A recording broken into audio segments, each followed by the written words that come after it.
why Joseph played games with his brothers, making them jump through hoops before he revealed himself to them.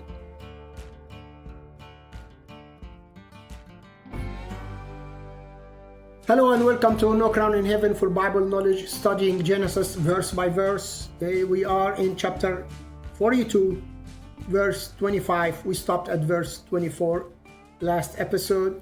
So we're going to pick up from here. Joseph will deal with his brothers, the 10 brothers who had betrayed him, sold him, and now he's going to give them hard time. And he's going to put him through very hard situation, and we're going to find out why. So let's go verse 25. I'm going to read a few verses, and we're going to continue the study. Then Joseph gave a command to fill their sacks with grain, to restore every man's money to his sack, and to give them provisions for the journey. Thus he did for them. So they loaded their donkeys with the grain and departed from there. But as one of them opened his sack to give his donkey feed at the encampment, he saw his money, and there it was in the mouth of the sack. So this is what Joseph commanded his servants, he's in charge, to do. So they came to buy grain because of the famine.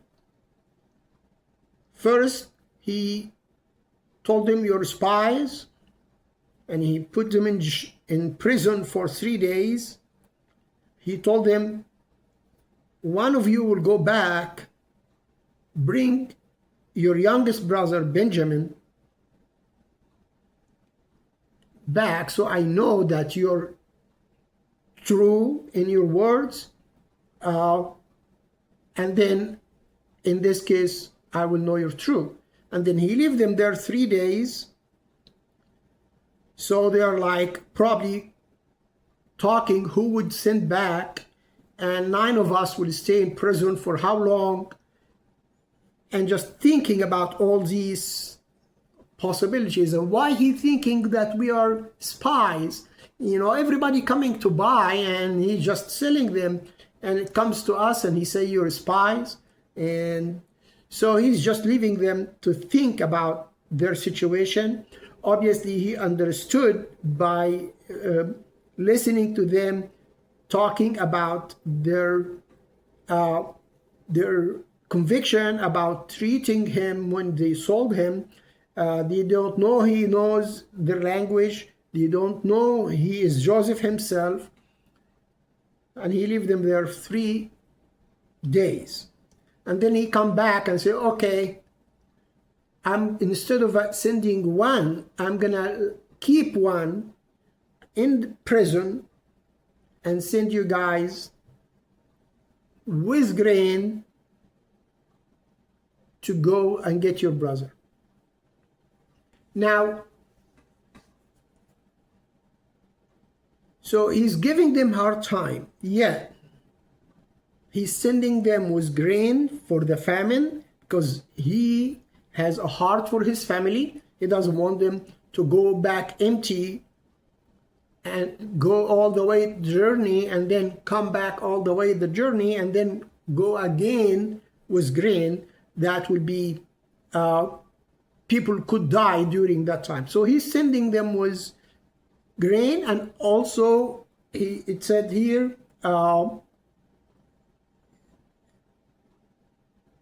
provisions for the journey. So he's providing for them, yet he's still giving them hard time. And he would keep Simon, which is the second in order. Reuben is the firstborn, and then Simon, Levi, and Judah. Those are the first 4. So he would keep Simon, and they will go back, but also he put their money that they have supposedly paid to purchase this grain, put it back in their sacks. So they find it, one of them find it on the way, but the rest will find the money in their sacks when they get there, and that will give them more confusion. What is going on? Why he put the money back? Was it a problem? Was it a mistake? What this guy is doing? So for them it was a very confusing part. So you read the passage because it's just the story. So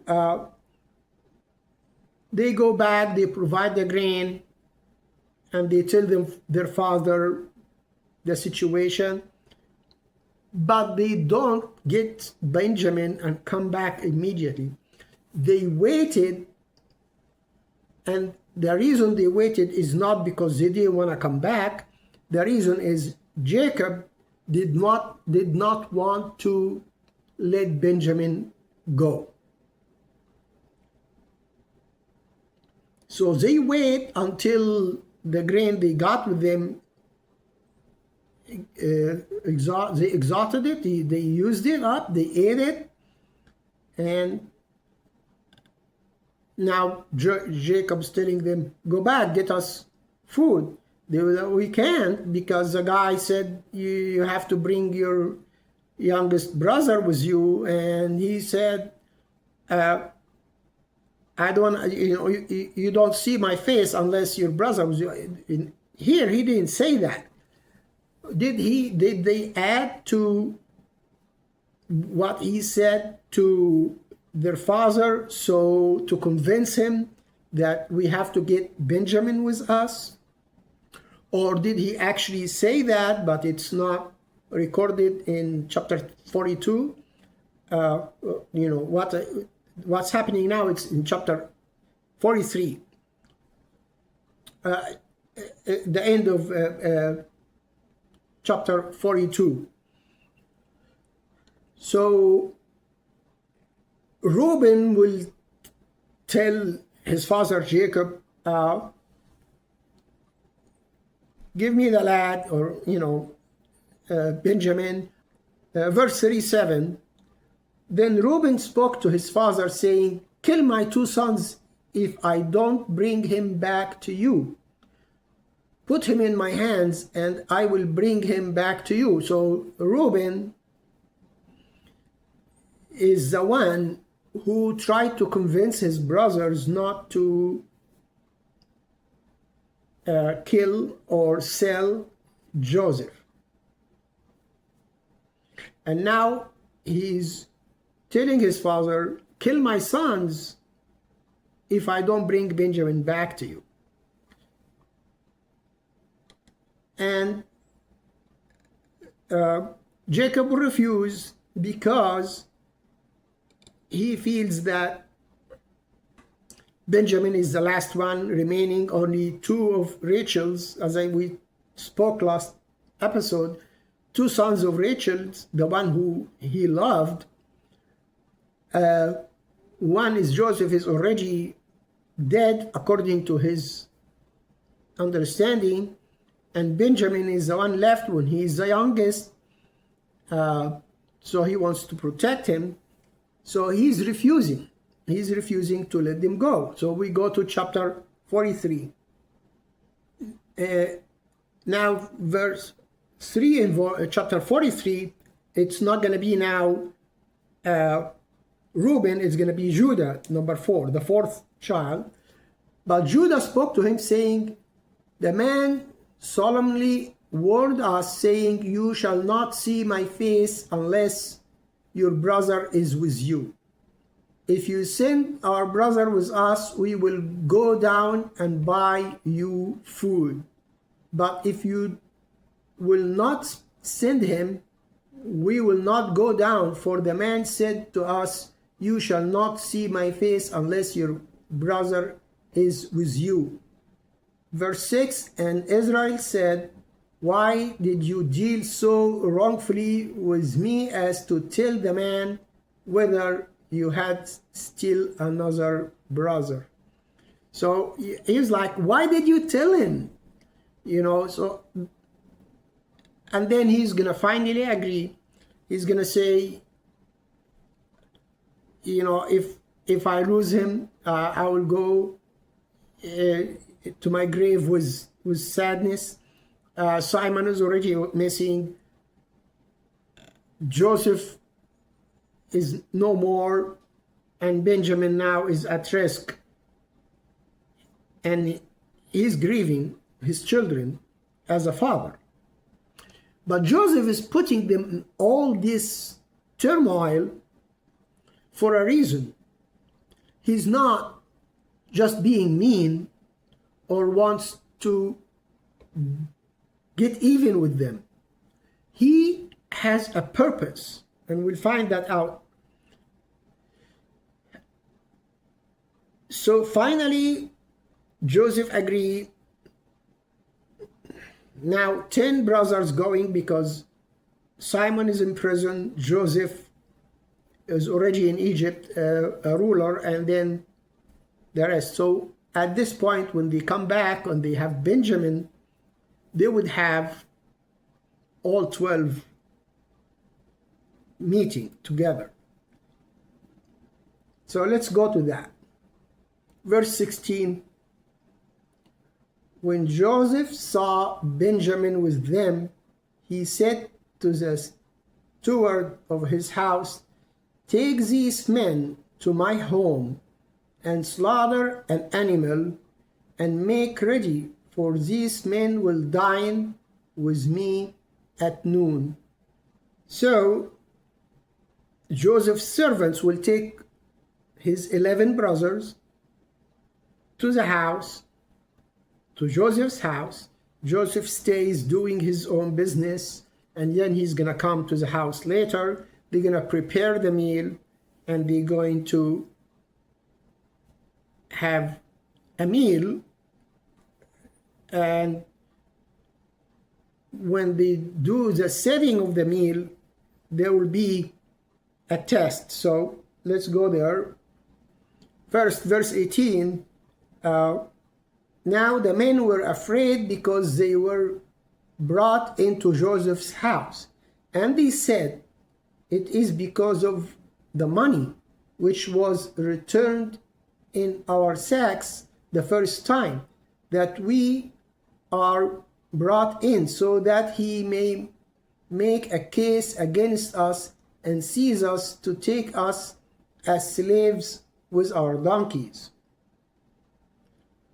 So that's another, they are being slammed everywhere. No harm happened, but it's all in their minds. It's all about, we screwed up and now we're paying for it. Because they didn't know they're coming to have a meal. They are prisoners in reality. So they are like, what's going on? So they talk to Joseph's steward, and they will explain to him that we found the money and all that, and he was telling, don't worry. In verse 23, but he said, the steward, "Peace be with you. Do not be afraid. Your God and the God of your father has given you treasure in your sacks. I had your money." Then he brought Simon out to them.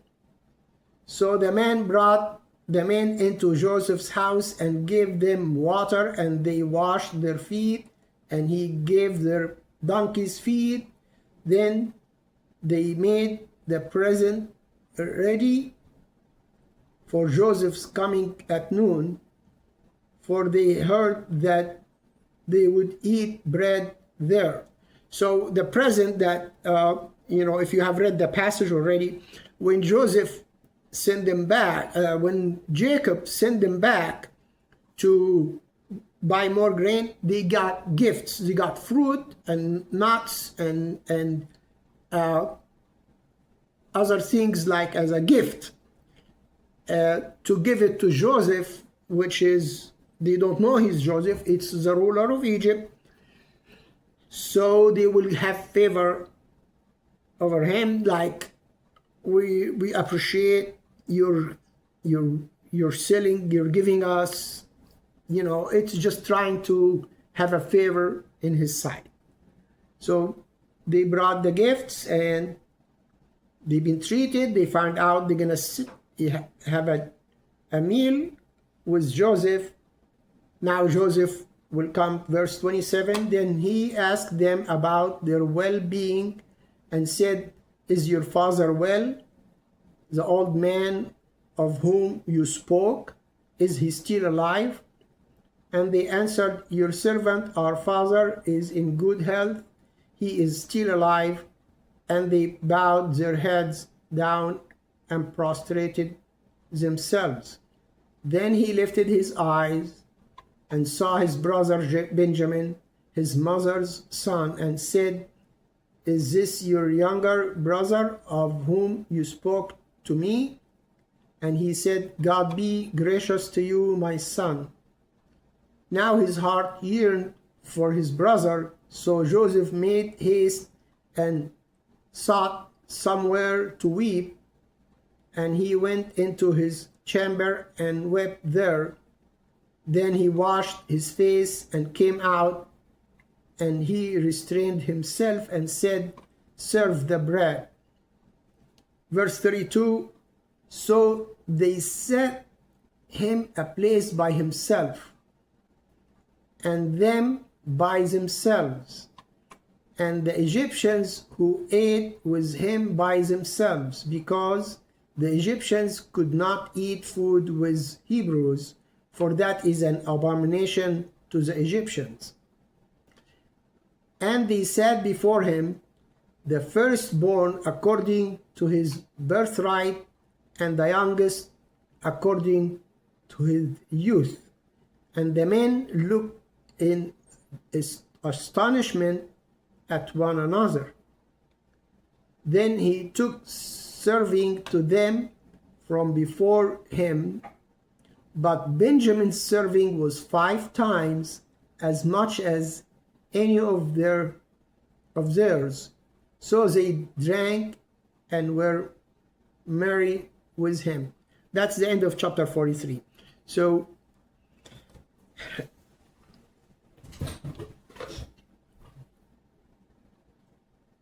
I want to talk about 2 things here, and we're going to go to chapter 44. But this is another thing that they make them wonder what's going on. How did this Egyptian ruler or his steward who set up the table knew who is the oldest and who is the youngest and put us sit in an order? So that is confusing to them. And then having Benjamin's portion when he was served 5 times as much as anyone else. So there is a picture here of Christ. So we're gonna touch on that a little bit. But he is just testing them. All these games, if you will to say it, that Joseph is playing with them, they don't know he is Joseph, and he's just one time after another he's putting you into wondering and what is going on. You know, he called us spies, he put us in prison, and then release us, and then give us our money and give us provisions for the trip, and then we come back, and then he takes us to our house. We think, oh, he's gonna take us as slaves, and then they tell that steward, we have the money, and he's like, no, we got your money already. This is God giving it to you. And then they sit on the table and they are in this order. So all these things it was for a reason. It was for a reason. And then the last test that Joseph will give them is going to come in chapter 44. He's testing them. But before we go to chapter 44, I want to touch on this sitting on the table.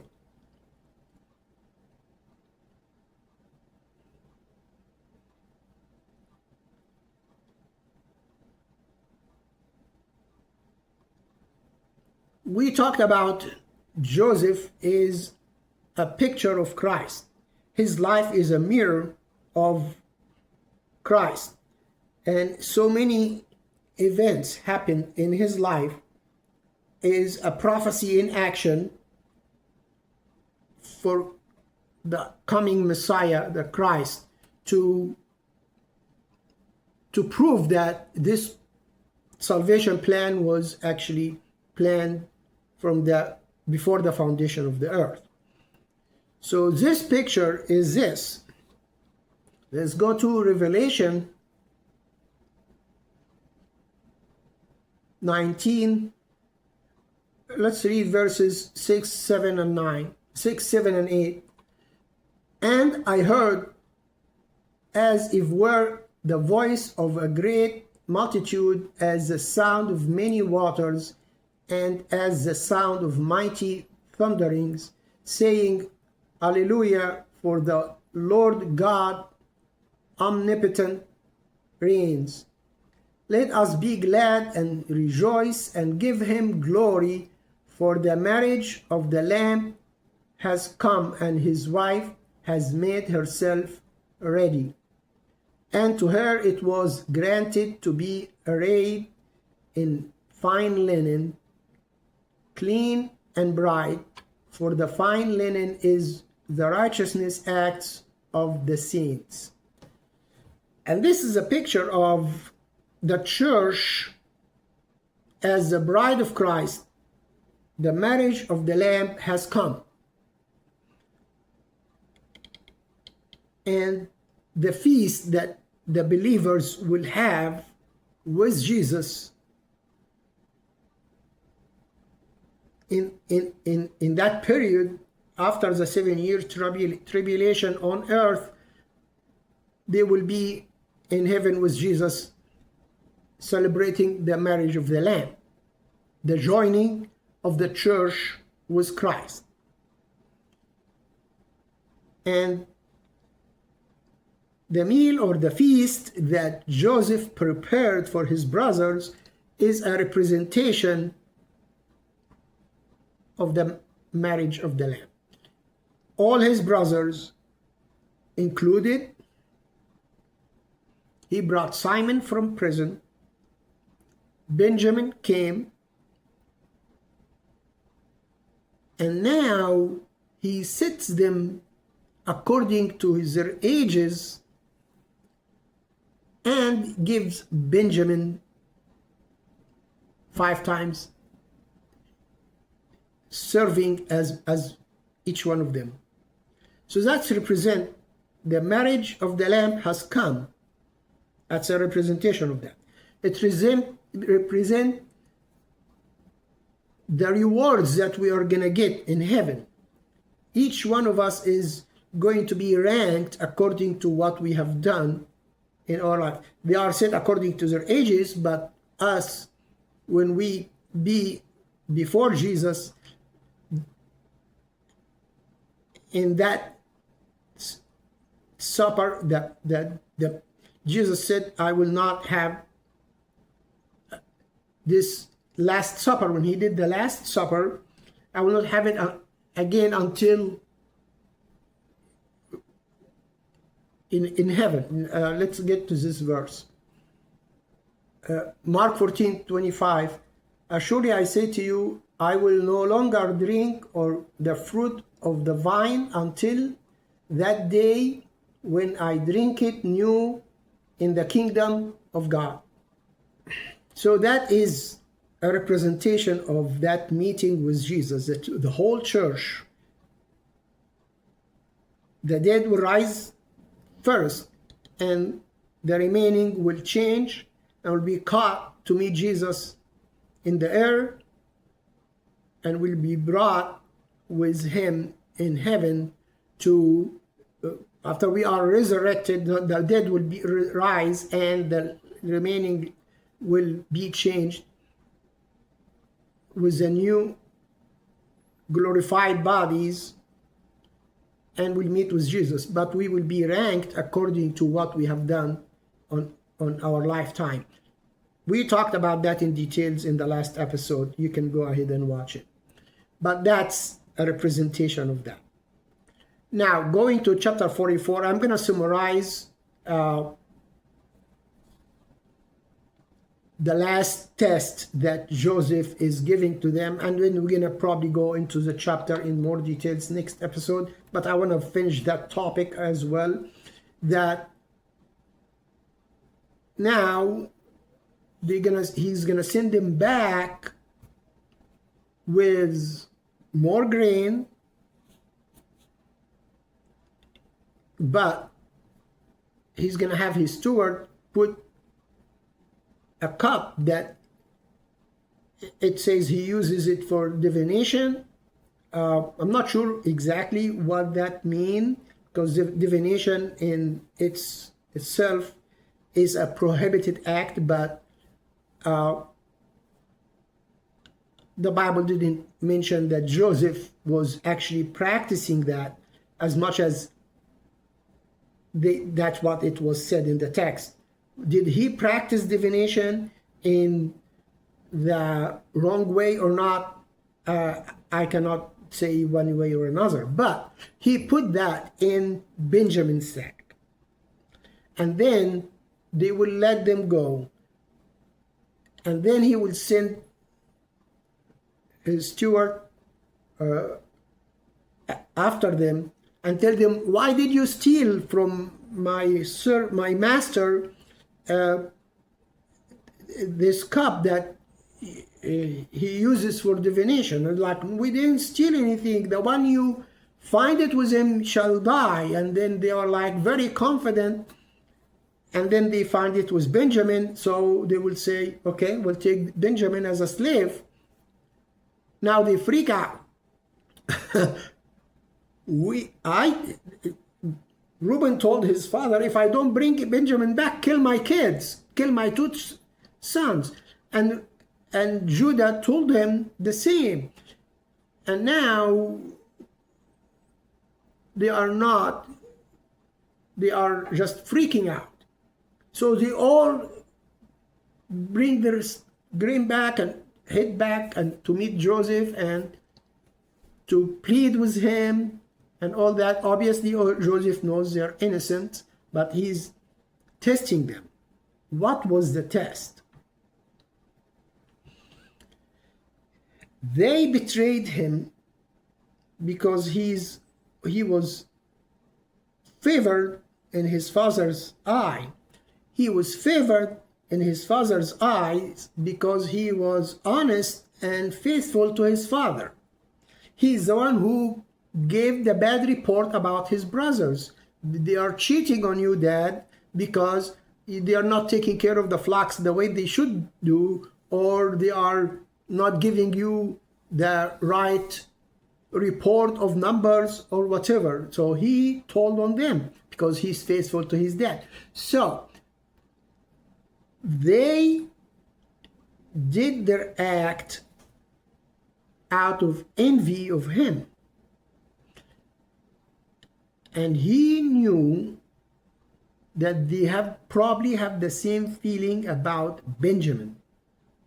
He's still, after Joseph being sold, Benjamin become the favored son of Jacob.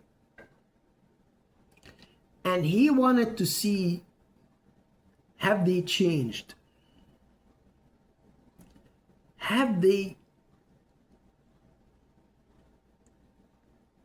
have the same attitude, oh, forget Benjamin, we're just gonna go back. Because he probably didn't know that they told their father, if we don't bring him, kill my kids or whatever. But he's testing them to see, are they still in the same envious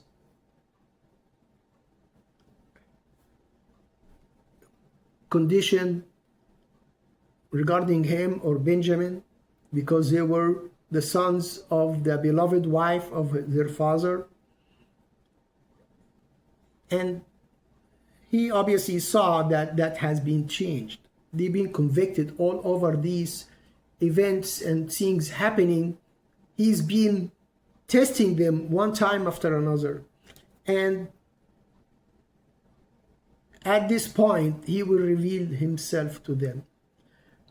But that also a representation of sometimes how God deals with us. We have a defect in our characters. And God orchestrates all these events around us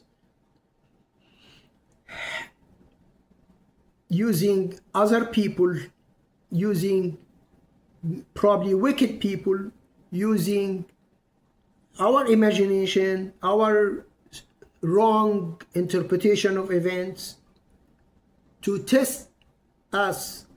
Is that defect character is being changed, or he wants to expose it?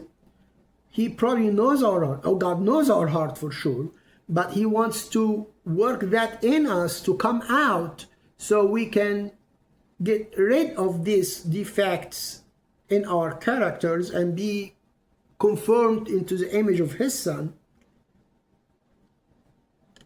And then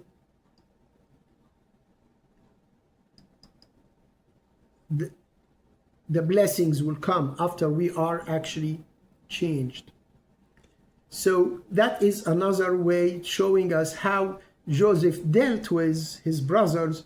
It's not just he's trying to get even with them, he's trying to see a change of heart to become more honorable, more faithful toward his young brother and toward their father. And then he will reveal himself to them. Next episode, we'll go into chapter 44. We're going to go over that event again, probably just quickly, and continue on. So with that, we'll conclude this episode. See you next time. God bless you, and please subscribe.